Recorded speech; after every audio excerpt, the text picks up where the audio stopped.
ஸ்வேதா வந்து கூட பழகி வந்து என்ன பண்ணுறாரு, மகா வெறுப்பேத்துறதுக்காக சூர்யா வந்து நிறைய விஷயங்கள் பண்ணிகிட்ருக்காரு. அதே மாதிரி மகாவும் வந்து அவங்க மாமா கூட பழகி வந்து சூர்யா வெறுப்பேத்துறாங்க.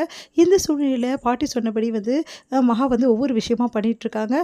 அதன்படி வந்து என்ன பண்ணுறாங்கன்னா, சரி நாங்கள் வந்து வெளியே போகிறோம் சுற்றுறதுக்காக, அதனால் எனக்கு லீவ் வேணும்னு கேட்குறாங்க. லீவெல்லாம் தர முடியாது, வேணா உன்னை டிஸ்மிஸ் பண்ணிடுறேன்னு சொல்கிறாரு.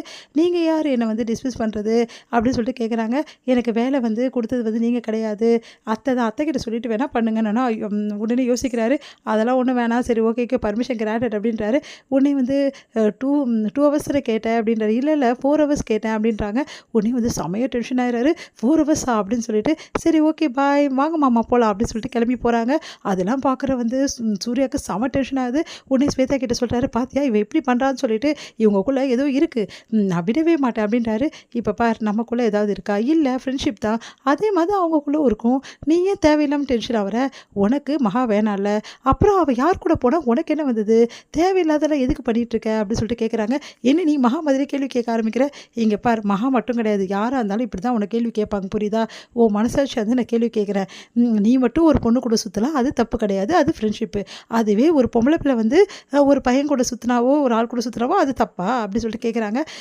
நீ ரொம்ப பேசுகிற ஸ்வேதா, இங்கே பார் நான் நியாயத்தை தான் பேசுகிறேன், புரியுதா? உன் ஃப்ரெண்டாக இருந்தால் உனக்கு நல்ல புத்திமதி சொல்லணும், அதை தான் நான் சொல்லிகிட்ருக்கேன். ஆனால் நீ அதை கேட்காம நீ பாட்டுன்னு உன் வேலையை பார்த்துட்ருக்க. இங்கே பார் ஸ்வேதா, உங்ககிட்ட பேசுறதுக்கு எனக்கு டைமே இல்லை. மகா இப்படி ஊர் சுற்ற போனால இதனால் என்ன கெட்ட பேர் வரும்னு தெரியுமா? தேவையில்லாமல் எங்கள் குடும்பத்துக்கே கெட்ட பேர் வரும். எல்லோரும் எங்கள் குடும்பத்தை பற்றி என்ன நினைப்பாங்க? இந்த வீட்டு மருமக இந்த மாதிரி சுற்றுலான்னு நினைக்க மாட்டாங்க. சரி நீ மட்டும் வந்து என் கூட சுற்றலான்னு நினைக்க மாட்டாங்களா? இந்த வீட்டு பையன் இந்த மாதிரி சுற்றுறான்னு சொல்லிட்டு அப்படின்னோடனே, ரொம்ப பேசுகிறியே நீ, இப்படி பேசுகிற எப்படி? வேறு என்ன பேசுகிறது? நான் கரெக்டாக தானே பேசுகிறேன். நீ ஒன்றும் கரெக்டாக பேச வேண்டிய அவசியம் கிடையாது. நான் இப்போவே போய் மகாவை நல்லா எங்கள் வீட்டில் மாட்டி விட போகிறேன். மாட்டி விட போறியா? எதுக்கு இந்த மாதிரி வேலையெல்லாம் பண்ணுற சூர்யா? இதெல்லாம் உனக்கே சின்ன பிள்ளைத்தனமாக தெரியல? அதெல்லாம் எனக்கு தெரியல. எங்கள் வீட்டில் போயிட்டு இவ இந்த மாதிரி சுற்றுறா அப்படின்னு சொல்லிட்டு மாட்டி விட்டால் தான் ஒழுங்காக இருப்பா, அதனால் நான் போகிறேன் அப்படின்றாரு. சூர்யா சொன்னா கேளு, அதெல்லாம் கேட்க முடியாது ஸ்வேதா அப்படின்னு சொல்லிட்டு கிளம்புறாரு. இங்கே வந்து பாட்டி வந்து புக்கு படிச்சுட்டு இருக்காங்க கார்டனில் உட்காந்துட்டு. உடனே வந்து, பாட்டி உங்களுக்கு ஒரு விஷயம் தெரியுமா? வந்துட்டான்ப்பா. எதுக்காக வந்தான்? நேராக மகாவை மாட்டி விடணும், அதுக்காக தானே வந்திருக்கான். சரி வாப்பா செல்லக்குட்டி அப்படின்னு சொல்லிட்டு கூப்பிட்றாங்க மனசுலேயே. அடுத்து வந்து, பாட்டி உங்களுக்கு விஷயம் தெரியுமா? மகா என்ன பண்ண தெரியுமா? என்ன பண்ணா? அவங்க மாமாவை கூட்டிகிட்டு ஊரெல்லாம் சுற்றுறா. ஊரில் 4 பேர் என்ன பேசுவாங்க பாட்டி? என்ன பேசுவாங்க?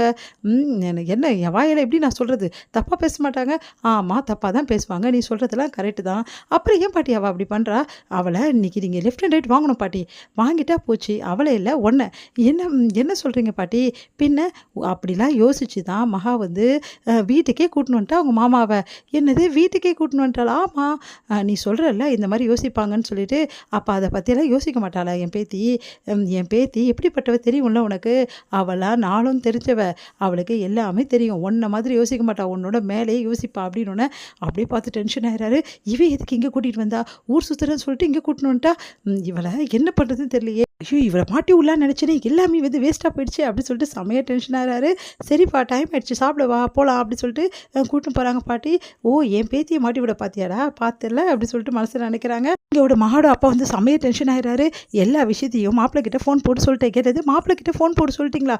ஏங்க இப்படிலாம் பண்ணீங்க? அவருக்கு தெரிஞ்சால் வந்து திட்டம் எல்லாம் தெரிஞ்சிடாதா? எதுக்கு இப்படி பண்ணீங்க திட்டாங்க? ஐயோ மாப்பிள்ளை சொன்னது யாருன்னு தெரியுமா? யார் அப்படின்னு பிரபா வந்து சொல்கிறாங்க. மாப்பிள்ளைன்னு சொன்னது இப்போ வந்திருக்காருல மாமா அவர் அப்படின்னு. ஓ அவரையா? அவர்கிட்ட பிளான்லாம் சொல்லியாச்சு, அதனால் இப்போ வந்து அவங்க வந்து அங்கே பிளான் நடந்துட்டுருக்கோம் நம்ம நினச்ச மாதிரியே. கூடிய சீக்கிரம் மாப்பிள்ளை எல்லாத்தையும் புரிஞ்சுக்கிட்டு மகா கிட்ட மன்னிப்பு கேட்க போகிறார் பாரு, அதனால தான் ரொம்ப சந்தோஷம் தான் அப்படின்னு சொல்லிட்டு கோட்டீஸ்வரி சந்தோஷப்படுறாங்க. இது முடியுது.